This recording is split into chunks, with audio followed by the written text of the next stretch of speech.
Amén. Soy el profeta Ageo. Soy un profeta del Antiguo Testamento cuyo ministerio está registrado en el libro que lleva mi nombre. Mi actividad profética tuvo lugar durante un periodo crítico en la historia del pueblo judío, específicamente alrededor del año 520 a.C., cuando los israelitas exiliados regresaban del cautiverio babilónico. Mi misión principal era exhortar y animar al pueblo a reconstruir el templo en Jerusalén, una tarea que había sido descuidada durante casi 2 décadas. Entender quién soy yo, Ageo, y la importancia de mi ministerio requiere profundizar en el contexto histórico, religioso y social de mi tiempo, así como examinar el contenido y los temas de mis mensajes proféticos. El trasfondo histórico de mi ministerio es esencial para comprender mi papel y mensaje. El imperio babilónico había conquistado Judá, lo que llevó a la destrucción de Jerusalén y del templo de Salomón en el año 586 a.C. El posterior exilio del pueblo judío a Babilonia fue un periodo de inmensa tristeza y reflexión. Sin embargo, con el ascenso del imperio persa y el decreto del rey Ciro, en el año 538 a.C., los judíos pudieron regresar a su tierra natal y reconstruir su templo. A pesar de esa oportunidad, el entusiasmo inicial se desvaneció y los esfuerzos de reconstrucción se estancaron debido a la oposición externa, a la apatía interna y a las dificultades económicas. Yo aparezco en este contexto con una voz profética, llamando al pueblo a volver a su mandato divino. Mi libro en la Biblia es conciso, consta de solo 2 capítulos, pero está lleno de poderosos mensajes entregados en un lapso de 4 meses. Mis profecías están fechadas con notable precisión, proporcionando un marco cronológico claro para mi ministerio. Mi primer mensaje llegó el primer día del 6º mes del 2º año del reinado del rey Darío, que corresponde a finales de agosto del año 520 a.C. El tema central de la profecía es el llamado a reconstruir el templo. Vino palabra de Jehová por medio de mí, confrontando las prioridades equivocadas del pueblo. Se habían estado enfocando en sus propias casas mientras descuidaban la casa del Señor, y los desafía con preguntas retóricas. Una: ¿es para vosotros tiempo, para vosotros, de habitar en vuestras casas artesonadas y esta casa desierta? Yo establezco en ese momento una conexión directa entre su negligencia espiritual y sus dificultades económicas, instándolos a reflexionar sobre su proceder. Y hago énfasis de que sus luchas, sequías, malas cosechas e inestabilidad financiera son una consecuencia de su fracaso en honrar a Dios al no reconstruir el templo. El mensaje que di por parte de Jehová tuvo un profundo impacto. Zorobabel, el gobernador de Judá, y Josué, el sumo sacerdote, junto con el remanente del pueblo, respondieron con obediencia y reverencia.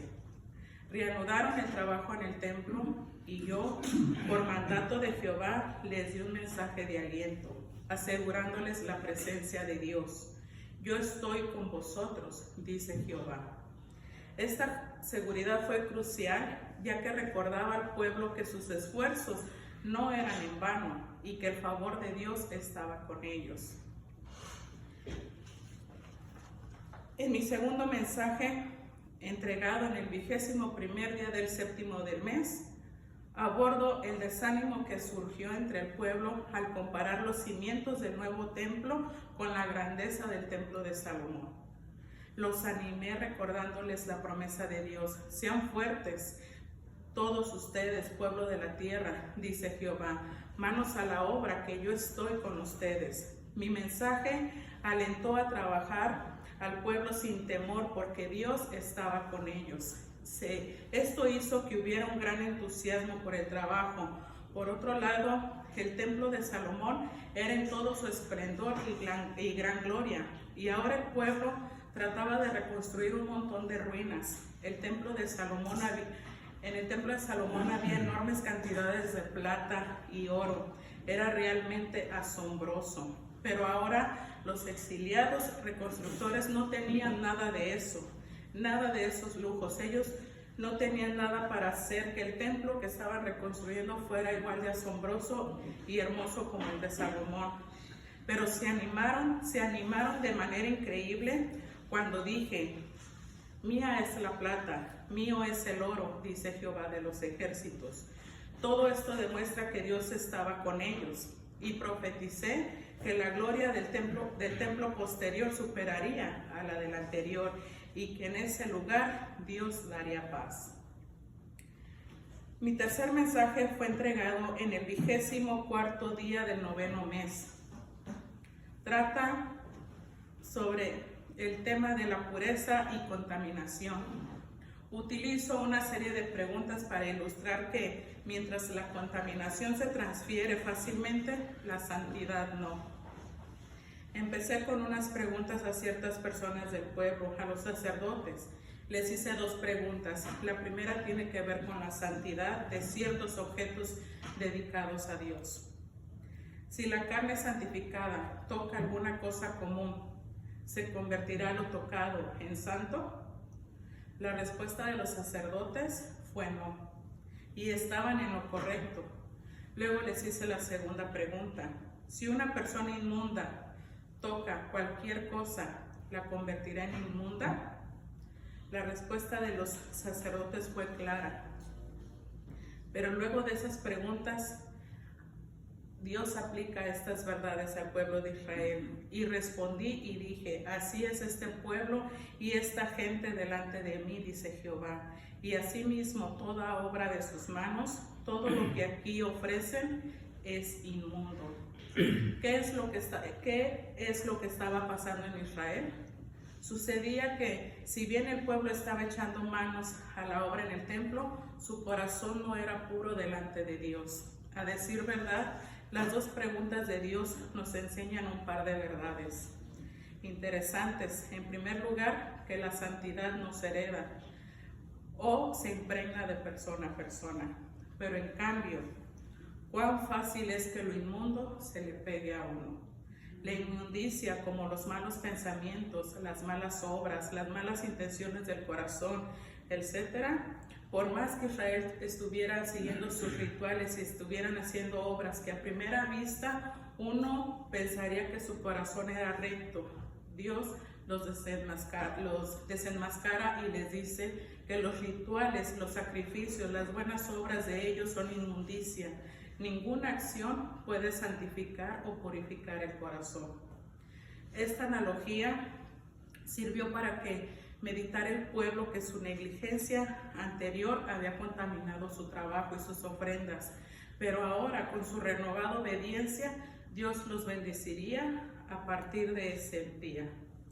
El mensaje final también fue entregado en el 24º día del 9º mes. Está dirigido específicamente a Zorobabel. Yo profeticé que Dios sacudirá los cielos, la tierra, y derrocará reinos, y hará a Zorobabel como un anillo de sello, porque Dios lo ha elegido.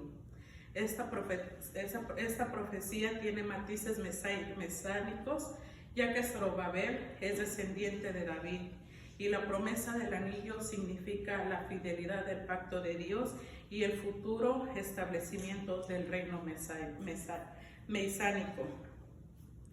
En resumen, teológicamente mis profecías enfatizan la importancia de priorizar la obra de Dios, la seguridad de su presencia, la promesa de la gloria futura y la santidad y obediencia. Fui un profeta que desempeñó un papel crucial en la restauración de Israel. Mis mensajes de parte de Dios fueron oportunos, abordando la apatía espiritual y las prioridades equivocadas del pueblo y fueron efectivos para movilizar a la comunidad a completar el templo.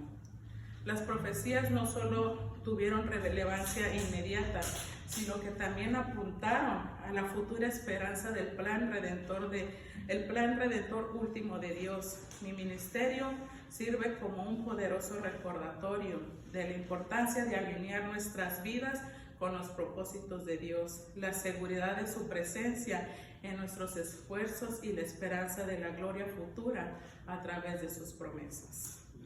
Yo soy Ageo.